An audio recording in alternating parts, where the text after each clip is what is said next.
नमस्कार दोस्तों, TET classes with Sneha में आपका स्वागत है। दोस्तों, आज की वीडियो में एसएसटी के प्रश्नों का रिवीजन करेंगे इस मैराथन क्लास में। SST previous year online exam 2021 पर आधारित एसएसटी के प्रश्नों को सॉल्व करेंगे इस मैराथन की क्लास में। 60 प्रश्नों को सॉल्व करेंगे। दोस्तों, इससे पहले की वीडियो में एसएसटी ऑनलाइन 2022 पर आधारित 3 क्लास प्रोवाइड कर दी गई हैं। यदि आपने नहीं देखी हैं तो इस वीडियो के डिस्क्रिप्शन में लिंक दे दिया गया है, वहां पर देख सकते हैं। आज मैराथन का रिवीजन क्लास है। बहुत ही चुने हुए प्रश्नों को रखा गया है जो बार बार एग्जाम में पूछे जाते हैं। इसी प्रकार से आप लोग कंटिन्यू एसएसटी की रिवीजन की क्लास ज़रूर देखते रहें जो आपके लिए बहुत ही बेहतरीन साबित होगी। आइए क्लास शुरू करते हैं। क्वेश्चन है, हड़प्पा निवासी संबंध रखते थे। किससे संबंध रखते थे दोस्तों? बताइए कौन सा ऑप्शन सही हो जाएगा। इस क्वेश्चन का फर्स्ट ऑप्शन सही हो जाएगा, कांस्य युग से। हड़प्पा निवासी कांस्य युग से संबंध रखते थे। नेक्स्ट क्वेश्चन है, अल हिंद किताब को किसने लिखा है? किसने लिखा है बताइए दोस्तों, कौन सा ऑप्शन सही होगा। अल हिंद किताब को अल बरूनी ने लिखा है। सेकंड ऑप्शन सही हो जाएगा दोस्तों, अल बरूनी। नेक्स्ट क्वेश्चन है, जलियांवाला कांड के विरुद्ध महात्मा गांधी ने किस अभियान का आह्वान किया था? बताइए दोस्तों, कौन सा ऑप्शन सही होगा। इस क्वेश्चन का सेकंड ऑप्शन सही हो जाएगा, असहयोग आंदोलन। जलियांवाला बाग हत्याकांड की जांच के लिए कांग्रेस ने भी एक कमेटी मदन मोहन मालवीय की अध्यक्षता में गठित की थी और महात्मा गांधी इसके सदस्य थे। इस समिति ने इस कार्यवाही हेतु अधिकारियों की आलोचना की और मृतकों के परिवार को हर्जाना देने की मांग की, परंतु सरकार ने इस पर कोई ध्यान नहीं दिया था। इसलिए गांधी जी ने असहयोग आंदोलन चलाने का निर्णय लिया था। नेक्स्ट क्वेश्चन है, निम्नलिखित में से कौन सी संरचना उत्तरी अमेरिका महाद्वीप को दक्षिण अमेरिका महाद्वीप से जोड़ती है? बताइए दोस्तों, कौन सा ऑप्शन सही होगा इस क्वेश्चन का। सेकंड ऑप्शन सही हो जाएगा, जल संधि। जब दो बड़ी जल राशि के बीच कोई संकीर्ण स्थल खंड होता है तो उस स्थल खंड को स्थल संधि कहा जाता है। जैसे कि पनामा स्थल उत्तरी मध्य अमेरिका महाद्वीप और दक्षिण अमेरिका महाद्वीप स्थल संधि से जुड़ा हुआ है। नेक्स्ट क्वेश्चन है,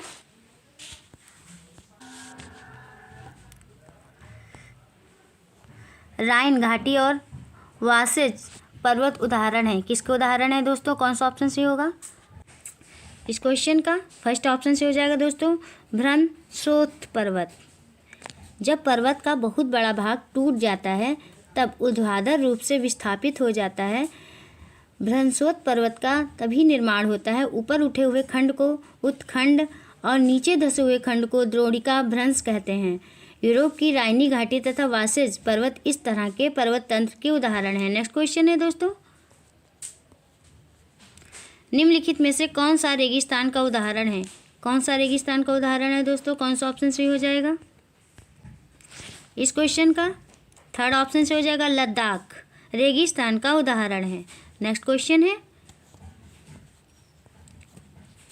निम्नलिखित में से कौन सा युग भारत में इस्पात उत्पादन केंद्र के संदर्भ विषय हैं? बताइए दोस्तों, इस क्वेश्चन का कौन सा ऑप्शन सही होगा। फर्स्ट ऑप्शन सही हो जाएगा, अलीगढ़ उत्तर प्रदेश। विजयनगर, विशाखापट्टनम और सलेम इस्पात उत्पादन केंद्र हैं, परंतु उत्तर प्रदेश में स्थित अलीगढ़ इस्पात उत्पादन केंद्र नहीं है। यहाँ पर ताले का निर्माण किया जाता है। नेक्स्ट क्वेश्चन है, भारत के कौन से क्षेत्र की भेड़ से पसीना ऊन मिलती है? बताइए दोस्तों, कौन सा ऑप्शन से होगा इस क्वेश्चन का। फर्स्ट ऑप्शन से हो जाएगा, लद्दाख। पश्मीना ऊन चोंगथांगी या चांगपा नामक बकरी की ऊन होती है। यह बकरी लद्दाख के शीत मरुस्थल में पाई जाती है। नेक्स्ट क्वेश्चन है, विभिन्न समुदायों के लोग विभिन्न प्रकार से एक दूसरे का अभिवादन करते हैं। यह चिन्ह है। बताइए दोस्तों, इस क्वेश्चन का कौन सा ऑप्शन से हो जाएगा। थर्ड ऑप्शन से हो जाएगा, विविधता का। विभिन्न समुदायों के लोग विभिन्न तरीकों से एक दूसरे का अभिवादन करते हैं। यह विविधता का चिन्ह है। विविधता से तात्पर्य है कि ऐतिहासिक, भौगोलिक, धार्मिक, सामाजिक, सांस्कृतिक आधार पर सभी की मान्यताएं भिन्न हैं। सभी अपनी अपनी मान्यताओं के अनुसार अपना जीवन व्यतीत करते हैं। नेक्स्ट क्वेश्चन है,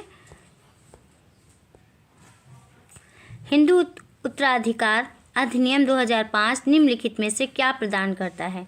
क्या प्रदान करता है दोस्तों, बताइए। इस क्वेश्चन का कौन सा ऑप्शन से हो जाएगा?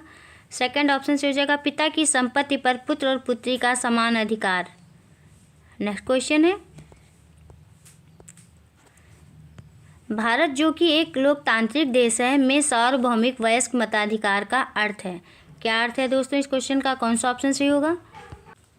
इस क्वेश्चन का फोर्थ ऑप्शन से हो जाएगा दोस्तों, प्रत्येक व्यक्ति जो 18 साल से ऊपर की उम्र का है उसे मत देने का अधिकार है, चाहे सामाजिक या आर्थिक पृष्ठभूमि कैसी भी हो।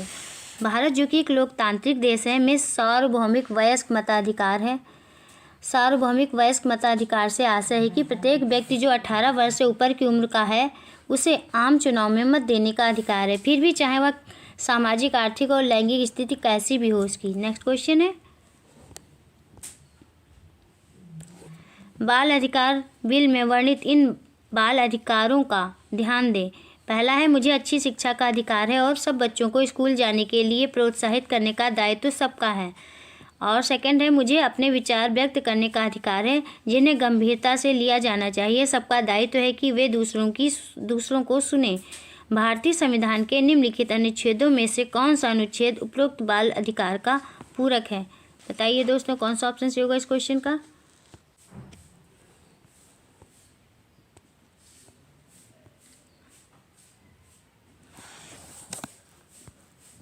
इस क्वेश्चन का फर्स्ट ऑप्शन सही हो जाएगा, अनुच्छेद 21 और 19। नेक्स्ट क्वेश्चन है,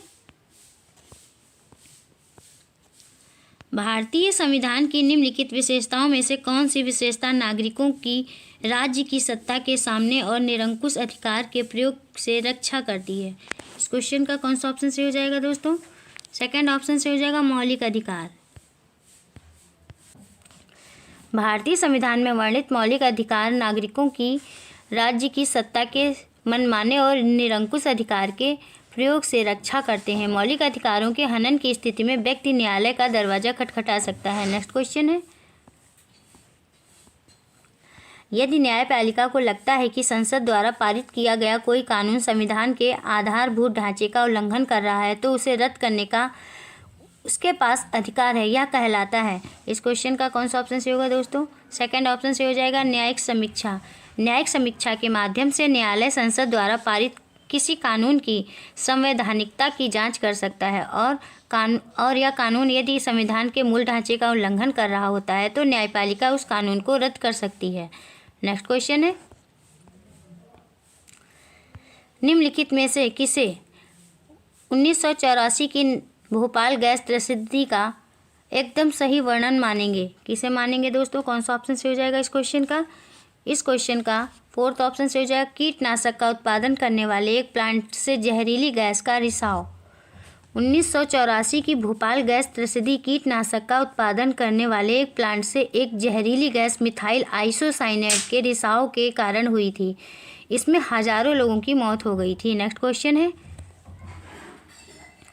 भारतीय संविधान की निम्नलिखित विशेषताओं में से कौन सी विशेषता नागरिकों की राज्य की सत्ता के मनमाने और निरंकुश अधिकार के प्रयोग से रक्षा करती है? बताइए दोस्तों, इस क्वेश्चन का कौन सा ऑप्शन सही हो जाएगा? इस क्वेश्चन का सेकंड ऑप्शन सही हो जाएगा, मौलिक अधिकार। नेक्स्ट क्वेश्चन है, इतिहास के किस भाग को एक विशेष स्तर पर पढ़ाना है या निर्भर करता है? किस पर निर्भर करता है दोस्तों? कौन सा ऑप्शन सही होगा? थर्ड ऑप्शन सही हो जाएगा, इतिहास के लक्ष्यों एवं उद्देश्यों पर। इतिहास के किसी भाग को एक विशेष स्तर पर पढ़ाना है या इस बात पर निर्भर करता है कि इतिहास को पढ़ाने के लक्ष्य और उद्देश्य क्या हैं। इतिहास को जानने के अलग अलग उद्देश्य हो सकते हैं। कोई समझ विकसित करने के लिए पढ़ सकता है या कोई उस समय के समाज को जानने के लिए, या फिर कोई धैर्य के लिए पढ़ सकता है, या फिर कोई शोध के लिए पढ़ सकता है। नेक्स्ट क्वेश्चन है दोस्तों, इतिहास अध्यापन में अध्यापक को निम्न बिंदुओं पर जोर देना चाहिए। कौन सा ऑप्शन से होगा दोस्तों इस क्वेश्चन का? इस क्वेश्चन का फोर्थ ऑप्शन से हो जाएगा दोस्तों, स्रोत विश्लेषण। इतिहास अध्यापन में अध्यापक को स्रोत विश्लेषण के बिंदु पर जोर देना चाहिए। इससे विद्यार्थियों में स्रोत का निष्पक्ष विश्लेषण करने और साथ में सही सूचना से एक विस्तृत समझ विकसित होगी। नेक्स्ट क्वेश्चन है दोस्तों, निम्नलिखित में से कौन सी व्यवस्था संज्ञानात्मक प्रक्रियाओं के संशोधित ब्लूम वर्गीकरण के अनुसार सही क्रम को दर्शाती है? इस क्वेश्चन का कौन सा ऑप्शन सही हो जाएगा दोस्तों? इस क्वेश्चन का फर्स्ट ऑप्शन सही हो जाएगा, स्मृति, अबोध, अनुप्रयुक्त, विश्लेषण, मूल्यांकन व निर्माण। नेक्स्ट क्वेश्चन है,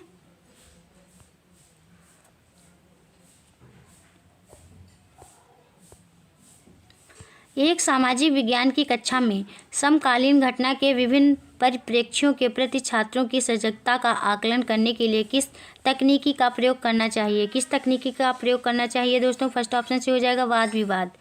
एक सामाजिक विज्ञान की कक्षा में समकालीन घटना के विभिन्न परिप्रेक्ष्यों के प्रति छात्रों की सजगता का आकलन करने के लिए छात्रों के बीच वाद विवाद तकनीकी का आयोजन कराया जा सकता है, जिससे इनकी दृष्टिकोण जानने में मदद मिलेगी। नेक्स्ट क्वेश्चन है, कन्नौज के लिए त्रिपक्षीय संघर्ष निम्नलिखित में से कौन सी ताकतों द्वारा लड़ा गया? इस क्वेश्चन का कौन सा ऑप्शन से हो जाएगा दोस्तों? इस क्वेश्चन का सेकंड ऑप्शन से हो जाएगा, गुर्जर प्रतिहारों, राष्ट्रकूटों, पाल वंशों। कन्नौज के लिए 7वीं सदी से लेकर 9वीं सदी तक त्रिपक्षीय संघर्ष गुर्जर प्रतिहार, राष्ट्रकूट और पालों के बीच लड़ा गया। पाल बंगाल में शासन कर रहे थे, राष्ट्रकूट का साम्राज्य दक्कन में था, जबकि गुर्जर प्रतिहारों का साम्राज्य पश्चिम भारत में था। गंगा यमुना के दोआब में स्थित कन्नौज के लिए इनमें संघर्ष हुआ, परंतु निर्णायक रूप से कोई विजय नहीं हुआ और आपसी संघर्ष में ही पूरी शक्ति क्षीण हो गई। नेक्स्ट क्वेश्चन है दोस्तों, अकबर के सर्वत्र शांति विचार का उदय हुआ क्योंकि? बताइए दोस्तों कौन सा ऑप्शन सही होगा? इस क्वेश्चन का फर्स्ट ऑप्शन सही हो जाएगा, उसे विभिन्न धर्मों और उनके रीति रिवाजों में रुचि थी।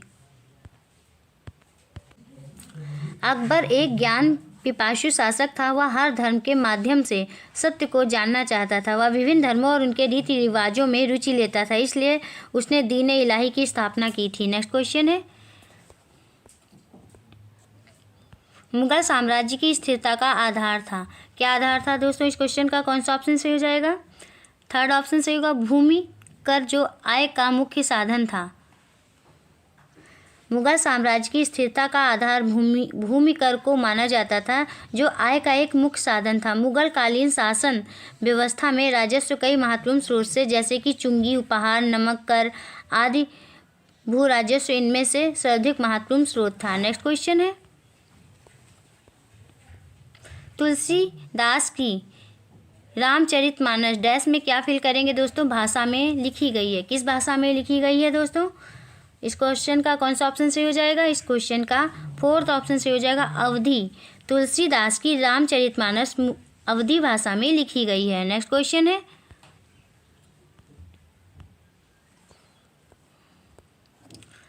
गोंड जनजातियां आज के समय में कौन से राज्यों में बहुसंख्या में फैली हुई हैं? बताइए दोस्तों इस क्वेश्चन का कौन सा ऑप्शन सही होगा? फर्स्ट ऑप्शन से हो जाएगा छत्तीसगढ़, महाराष्ट्र, आंध्र प्रदेश। गोंड जनजातियां आज के समय में छत्तीसगढ़, महाराष्ट्र और आंध्र प्रदेश के राज्यों में बहुत संख्या में फैली हुई हैं। गोंड द्रविड़ भाषीय समूह से संबंध रखते हैं। यह भारत की सबसे बड़ी जनजाति समूह में से एक है। नेक्स्ट क्वेश्चन है, निम्नलिखित में से कौन सा आंदोलन जाति उन्मूलन के विरुद्ध स्पष्ट रूप से अपने प्रभाव के क्षेत्र में मेल खाता है? इस क्वेश्चन का कौन सा ऑप्शन से होगा दोस्तों? इस क्वेश्चन का थर्ड ऑप्शन से हो जाएगा, सत्यशोधक समाज, महाराष्ट्र। जाति उन्मूलन के लिए चलाए जाने वाले आंदोलन में सतनामी आंदोलन आधुनिक हरियाणा में था, मटुआ पंथ बांग्लादेश में था और सत्यशोधक समाज महाराष्ट्र के बम्बई क्षेत्र में था, जबकि आर्य समाज का प्रसार उत्तर भारत में था। नेक्स्ट क्वेश्चन है,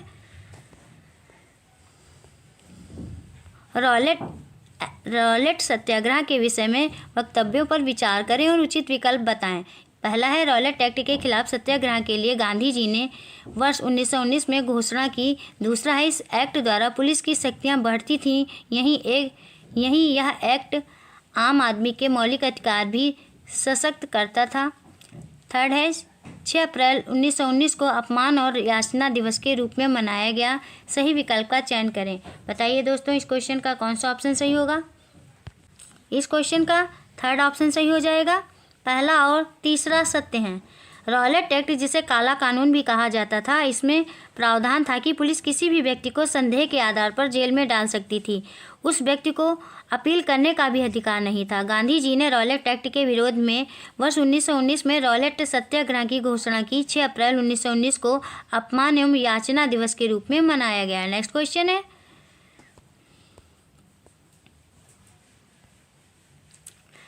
क्वेश्चन है, निम्नलिखित लक्षणों के आधार पर महाद्वीप की पहचान कीजिए। पहला है विषुवत इस महाद्वीप के लगभग मध्य भाग से होकर गुजरती है। दूसरा है इस महाद्वीप का बहुत बड़ा भाग उत्तरी गोलार्ध में स्थित है। बताइए दोस्तों इस क्वेश्चन का कौन सा ऑप्शन सही हो जाएगा? थर्ड ऑप्शन सही होगा, अफ्रीका। विषुवत इस महाद्वीप के लगभग मध्य भाग से होकर गुजरता है। इस महाद्वीप का बहुत बड़ा भाग उत्तरी गोलार्ध में भी स्थित है। यह लक्षण अफ्रीका महाद्वीप के हैं। अफ्रीका विश्व का दूसरा सबसे बड़ा महाद्वीप है, जबकि एशिया विश्व का सबसे पहला महाद्वीप है, प्रथम महाद्वीप है। नेक्स्ट क्वेश्चन है,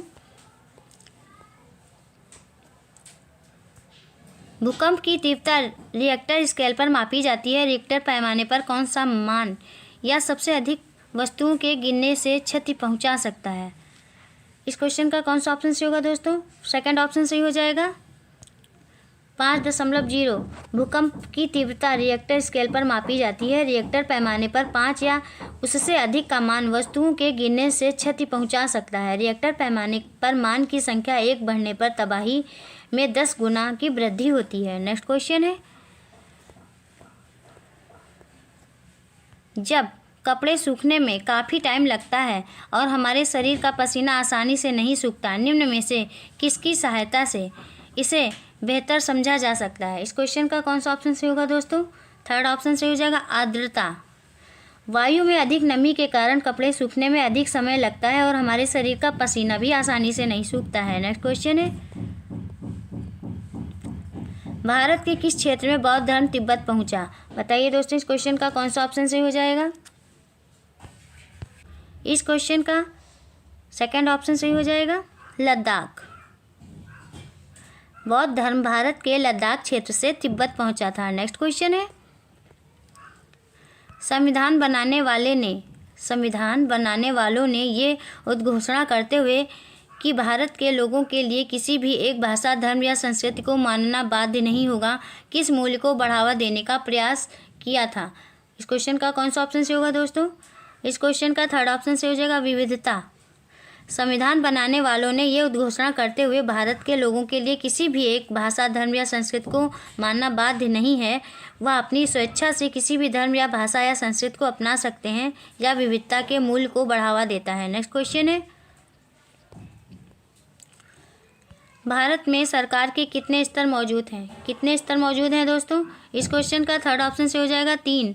भारत में सरकार के 3 स्तर मौजूद हैं। केंद्र स्तर पर संघ सरकार और राज्य के स्तर पर राज्य सरकारें और स्थानीय स्तर पर स्थानीय सरकारें। नेक्स्ट क्वेश्चन है, माता पिता या अभिभावकों के मौलिक कर्तव्य क्या हैं? क्या है मौलिक कर्तव्य दोस्तों? इस क्वेश्चन का सेकंड ऑप्शन से हो जाएगा, 6 से 14 वर्ष के बीच के अपने बच्चों को शिक्षा के अवसर प्रदान करना।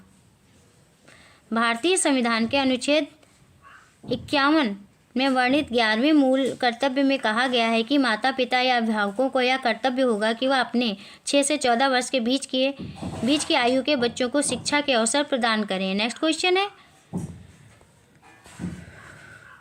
संविधान के किस भाग को प्रायः इसकी अंतरात्मा कहा जाता है? इस क्वेश्चन का कौन सा ऑप्शन से होगा दोस्तों? फर्स्ट ऑप्शन से हो जाएगा, मूल अधिकार। भारतीय संविधान के भाग 3 में वर्णित मूल अधिकारों को संविधान की अंतरात्मा कहा गया है। डॉक्टर भीमराव अम्बेडकर ने संविधान के अनुच्छेद 32 में वर्णित संवैधानिक उपचारों के अधिकार को संविधान का हृदय और आत्मा कहा है। नेक्स्ट क्वेश्चन है, निम्नलिखित में से कौन से विषय पर अध्यापक शिक्षण की विधि के तौर पर वाद विवाद बहस का आयोजन कर सकता है? इस क्वेश्चन का कौन सा ऑप्शन से हो जाएगा दोस्तों? पर्यावरण तथा विकास पर अध्यापक शिक्षण की विधि के तौर पर वाद विवाद बहस का आयोजन कर सकता है। पर्यावरण एवं विकास का विषय क्षेत्र बहुत विस्तृत और भिन्न है। इस क्वेश्चन का फोर्थ ऑप्शन से होगा दोस्तों। नेक्स्ट क्वेश्चन है, निम्नलिखित में से आकलन की कौन सी रूपरेखा बच्चों में आत्म आकलन तथा आत्म अधिगम के अवसर प्रदान करती है? इस क्वेश्चन का कौन सा ऑप्शन सही हो जाएगा? इस क्वेश्चन का थर्ड ऑप्शन सही हो जाएगा, अधिगम की तरह आकलन। अधिगम की तरह आकलन आकलन की रूपरेखा बच्चों में आत्म आकलन तथा आत्म अधिगम के अवसर प्रदान करती है। नेक्स्ट क्वेश्चन है, निम्नलिखित का सुमेल करें। सुमेल करें दोस्तों, कौन सा ऑप्शन सही होगा? क्वेश्चन का थर्ड ऑप्शन सही हो जाएगा दोस्तों, भीमबेटका राजगृह इनाम गांव एवं ब्रह्मगिरी ऐतिहासिक पुरातात्विक स्थल है। भीमबेटका मध्य प्रदेश में स्थित है, राजगृह बिहार में स्थित है, जो कि 16 महाजनपदों के समय मगध साम्राज्य की राजधानी हुआ करता था। इनाम गांव वर्तमान महाराष्ट्र में स्थित है, जबकि ब्रह्मगिरी कर्नाटक राज्य में स्थित है। नेक्स्ट क्वेश्चन है, निम्नलिखित में से किस ग्रह को पृथ्वी का जुड़वां ग्रह माना जाता है, क्योंकि इसका आकार एवं आकृति लगभग पृथ्वी के ही समान है? बताइए दोस्तों, इस क्वेश्चन का कौन सा ऑप्शन सही होगा? इस क्वेश्चन का फोर्थ ऑप्शन सही हो जाएगा, शुक्र।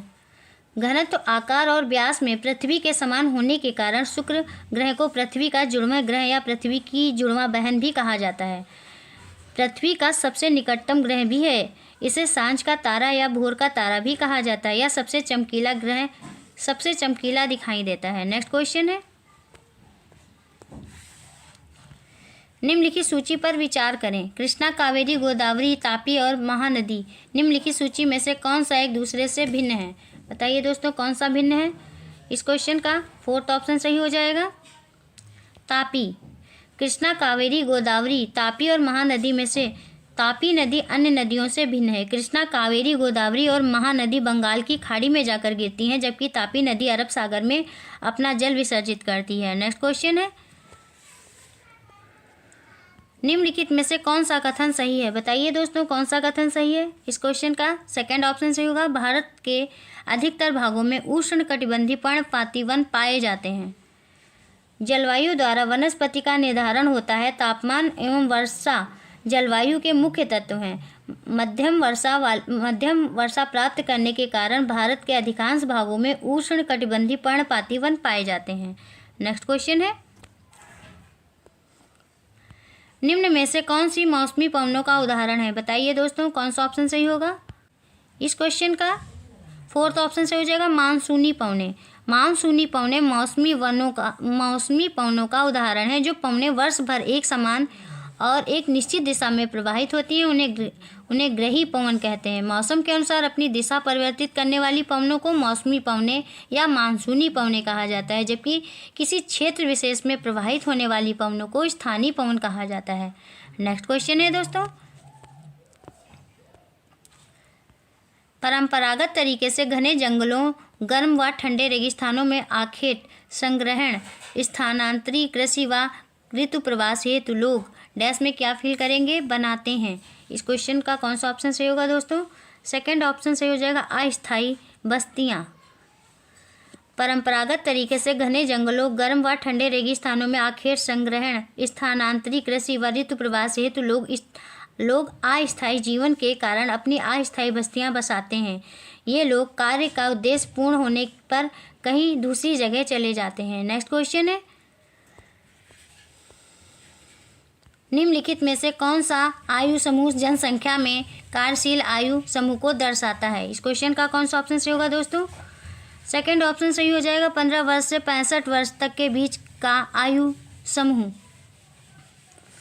15 वर्ष से अधिक या 65 वर्ष से कम आयु वर्ग के समूह को जनसंख्या में कार्यशील आयु समूह कहा जाता है। वहीं 15 वर्ष से कम या 65 वर्ष से अधिक के आयु समूह को जनसंख्या का आश्रित समूह कहा जाता है। नेक्स्ट क्वेश्चन है, निम्नलिखित में से राज्य विधानमंडल किस पर निर्णय नहीं ले सकता है? किस पे निर्णय नहीं ले सकता है दोस्तों? कौन सा ऑप्शन सही हो जाएगा? सेकंड ऑप्शन सही हो जाएगा, भारतीय सेना में सैनिकों की भर्ती। भारतीय संविधान की अनुसूची 7 में तीन सूचियां, संघ सूची, राज्य सूची और समवर्ती सूची का वर्णन है। संघ सूची के विषय पर केंद्र सरकार कानून बनाती है, जबकि राज्य सूची के विषय पर राज्य सरकारें कानून बनाती हैं। समवर्ती सूची के विषय पर दोनों कानून बना सकती हैं। भारतीय सेना में सैनिकों की भर्ती केंद्रीय विषय है। इसलिए सभी राज्य सूची के विषय में है।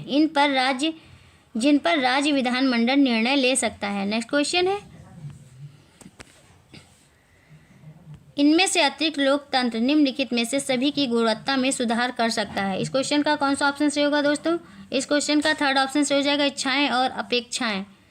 लोकतंत्र इच्छाएं एवं अपेक्षाओं के अतिरिक्त सभी की गुणवत्ता में सुधार करता है। इच्छाएं एवं अपेक्षाएं आंतरिक अनुभूतियां हैं जिनका संतुष्ट होना व्यक्ति पर निर्भर करता है। नेक्स्ट क्वेश्चन है,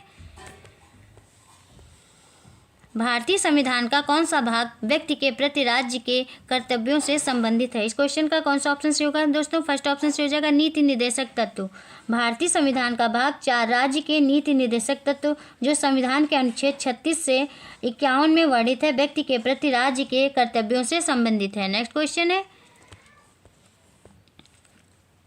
यदि सर्वोच्च न्यायालय अपने निर्णयों से संसद द्वारा पारित किसी कानून को मौलिक अधिकारों का उल्लंघन के आधार पर निरस्त कर देता है तो यह डैश में क्या फिल करेंगे दोस्तों? कहलाएगा। इस क्वेश्चन का सेकंड ऑप्शन सही हो जाएगा, न्यायिक पुनर्निरीक्षण। यदि सर्वोच्च न्यायालय अपने निर्णयों से संसद द्वारा पारित किसी कानून को मौलिक अधिकारों का उल्लंघन होने के आधार पर निरस्त कर देता है तो इसे न्यायिक पुनर्निरीक्षण कहा जाता है। न्यायिक पुनर्निरीक्षण के माध्यम से न्यायालय किसी कानून की संवैधानिकता की जांच करता है।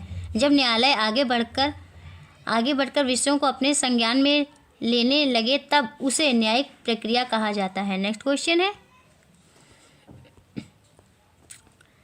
माध्यमिक स्तर पर सामाजिक विज्ञान में मुख्यतः शामिल तत्व हैं। कौन से तत्व शामिल हैं दोस्तों? इस क्वेश्चन का कौन सा ऑप्शन सही होगा? फर्स्ट ऑप्शन सही हो जाएगा, इतिहास, भूगोल, राजनीति विज्ञान और अर्थशास्त्र। माध्यमिक स्तर पर सामाजिक विज्ञान में इतिहास, भूगोल, राजनीति विज्ञान और अर्थशास्त्र जैसे तत्व शामिल किए जाते हैं। नेक्स्ट क्वेश्चन है, निम्नलिखित में से कौन सा कथन इतिहास विज्ञान की तरह का समर्थन करता है? इस क्वेश्चन का कौन सा ऑप्शन सही होगा दोस्तों? फोर्थ ऑप्शन सही हो जाएगा, बाकी प्राकृतिक विज्ञानों की तरह इतिहास तथ्यों को स्थापित करने और अर्थ लगाने के लिए अपनी तकनीकी का अनुसरण करता है। नेक्स्ट क्वेश्चन है, एकीकृत कक्षाओं में शिक्षक को कक्षा के भाग के रूप में निम्नलिखित नहीं मिल सकता है। इस क्वेश्चन का कौन सा ऑप्शन सही होगा दोस्तों? फोर्थ ऑप्शन से हो जाएगा, प्ले स्टेशन। एकीकृत कक्षाओं में शिक्षक को कक्षा के भाग के रूप में प्ले स्टेशन नहीं मिल सकता है। बाकी अन्य सभी कक्षा के हिस्से हैं जिनका उपयोग वह कक्षा अधिगम शिक्षण प्रणाली में करता है। नेक्स्ट क्वेश्चन है, सामाजिक अध्ययन में इकाई विश्लेषण केंद्रित है। किस पर केंद्रित है दोस्तों? कौन सा ऑप्शन सही हो जाएगा? इस क्वेश्चन का फर्स्ट ऑप्शन सही हो जाएगा, थीम आधारित संप्रत्यों की बेहतर समझ पैदा करने के लिए। सामाजिक अध्ययन में कई विश्लेषण थीम आधारित संप्रत्यों को बेहतर समझ पैदा करने पर केंद्रित है। नेक्स्ट क्वेश्चन है, सेकेंडरी स्रोत के उदाहरण में शामिल है। कौन सा ऑप्शन सही होगा दोस्तों? इस क्वेश्चन का फोर्थ ऑप्शन सही हो जाएगा, पाठ्य पुस्तकें, शब्दकोश, विश्वकोश, जीवनी और शोध प्रबंध आदि। प्राथमिक स्रोत से उत्पन्न स्रोतों को सेकेंडरी स्रोत कहा जाता है। इसमें शामिल है पाठ्य पुस्तकें, शब्दकोश, विश्वकोश, जीवन और शोध प्रबंध आदि। नेक्स्ट क्वेश्चन है, परियोजना पद्धति किस सिद्धांत पर आधारित है? किस सिद्धांत पर आधारित है दोस्तों? कौन सा ऑप्शन सही हो जाएगा? इस क्वेश्चन का थर्ड ऑप्शन से होगा, सामाजिक अनुभव का सिद्धांत। परियोजना पद्धति सामाजिक अनुभव के सिद्धांत पर आधारित है। नेक्स्ट क्वेश्चन है, निम्नलिखित में से कौन गतिशील चरण में शिक्षार्थियों को सीखने में उनकी प्रगति के प्रति जागरूक होने में मदद करेगा? कौन सा ऑप्शन सही होगा दोस्तों? इस क्वेश्चन का फर्स्ट ऑप्शन सही हो जाएगा, निर्माणात्मक मूल्यांकन। निर्माणात्मक मूल्यांकन या रचनात्मक मूल्यांकन गतिशील चरण में शिक्षार्थियों को सीखने में उनकी प्रगति के प्रति जागरूक होने में मदद करेगा। नेक्स्ट क्वेश्चन है, एक भावी शिक्षक निर्देशात्मक उद्देश्यों में से एक को लिखता है। छात्र सामाजिक विज्ञान के शिक्षण में ICT के लाभों का मूल्यांकन करने में सक्षम होंगे। यह उद्देश्य किस क्षेत्र में आएगा? बताइए दोस्तों, इस क्वेश्चन का कौन सा ऑप्शन सही हो जाएगा? फोर्थ ऑप्शन सही हो जाएगा, मूल्यांकन। एक भावी शिक्षक निर्देशात्मक उद्देश्यों में से एक को लिखता है। छात्र सामाजिक विज्ञान के शिक्षण में आईसीटी के लाभों का मूल्यांकन करने में सक्षम होंगे या उद्देश्य मूल्यांकन के क्षेत्र में आएगा। नेक्स्ट क्वेश्चन है, आप क्या सोचते हैं कि आस पड़ोस की दुकानें कैसे सामान प्राप्त करती हैं? कुछ उदाहरण से ज्ञात करें और व्याख्या करें। यह प्रश्न छात्रों की डैश में क्या फिल करेंगे दोस्तों? योग्यता का मूल्यांकन करता है। इस क्वेश्चन का फोर्थ ऑप्शन सही हो जाएगा, विभिन्न संदर्भों में अवधारणा लागू करना। आप क्या सोचते हैं कि पास पड़ोस की दुकानें कैसे सामान प्राप्त करती हैं? कुछ उदाहरण से ज्ञात करें और व्याख्या करें। यह प्रश्न छात्रों की विभिन्न संदर्भों में अवधारणा लागू करने की योग्यता का मूल्यांकन करता है। नेक्स्ट क्वेश्चन है, उत्तरी मैदान में बड़ी संख्या में लोग क्यों रहते हैं?